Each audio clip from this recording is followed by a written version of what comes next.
ও অসাধারণ, আমি আমার বাগানটা দেখে মুগ্ধ হয়ে গেলাম। ওঠা এই যেটা হচ্ছে লাল শাক, এটা হচ্ছে ধনিয়া পাতা, এটা হচ্ছে কাঁচামরিচ, এটা কি শাক বুনছেন? পাট শাক হইতেছে, বেগুন, টমেটো গুলো জানা অসাধারণ। আমি যে কতগুলো টমেটো নিছি, ওফ দারুন দারুন দারুন, মানে আমি মনোমুগ্ধকর, আমি একেবারে মুগ্ধ হয়ে গেছি দেখে। এইটুকু জায়গার মধ্যে এত সুন্দর সবজি হয়, রসুন হয়েছে, পেঁয়াজ হয়েছে, দাঁড়া খাওয়া যাবে না এটি। ওরে আল্লাহ, ইস এইটার মধ্যে যে টমেটো আইছিল দারুন। এরকম 4-5টা গাছ থাকলে আর কিছু লাগেই না। এটা রসুন,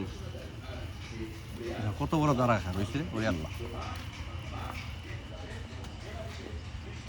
এই প্লটের মধ্যে দেখেন বাঘ কিরা কত সুন্দর কিরা, কত সবজি বুনছে, এবং পুরো রমজান মাস তো আছেই, কন্টিনিউ চলতেছে। এই যে মরিচগুলো, ওরে ওহ,